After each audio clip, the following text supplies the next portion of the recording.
台北市长郭文泰就任满100天，声望甲宪光度拢甲以前袂比例咯。若是要甲韩国瑜甲蔡总统比拼，甚至已经互边缘化。不过要安怎超越这两人，恐惊毋是重点。看市长都要想办法施政，互民众有感觉，才袂辜负台北市民的选票。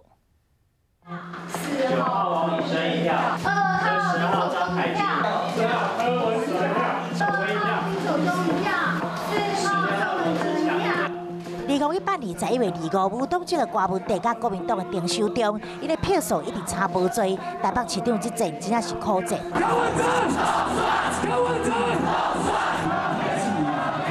郭文泰伫半暝2点外才加入开票指爱会场。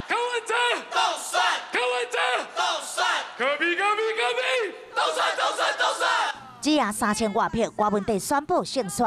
阿北回来了，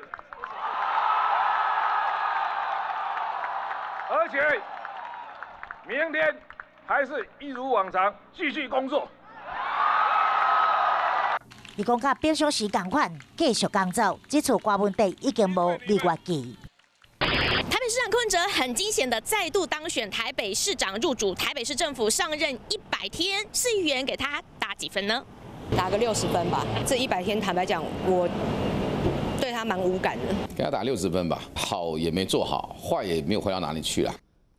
哪里议员拢给拍60分，张小平认为讲对着这100天深受感觉，有分而两赞。现在台北市有个天大的问题，就是搞成2个世界。我从世代来切，20到39挺他，那50岁以上非常讨厌他。对的偏见是两极化，就亲像这粒伫中孝东路上的大鸡蛋，安怎孵化？是好卵也是歹卵，大家拢在看。不拆就是要盖啊，不然你要干什么？但是你要盖一定要安全嘛。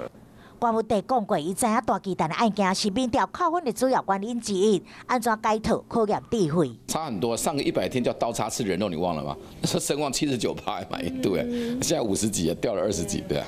对，所以还有待加强。当然，我觉得君子务本，本立而道生啊。它基本的层次的基础建设跟未来性跟城市竞争力啊，软体硬体这个要加强。家户调查胡乱做。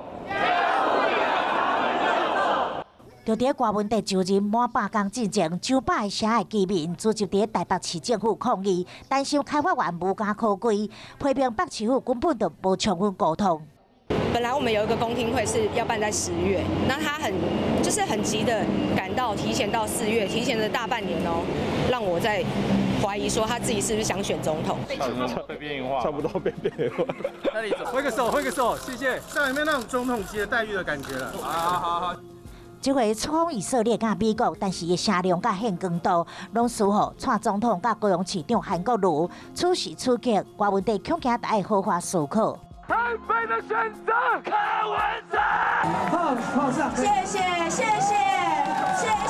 北市民。安怎做才会当无辜负台北市民手中的1票？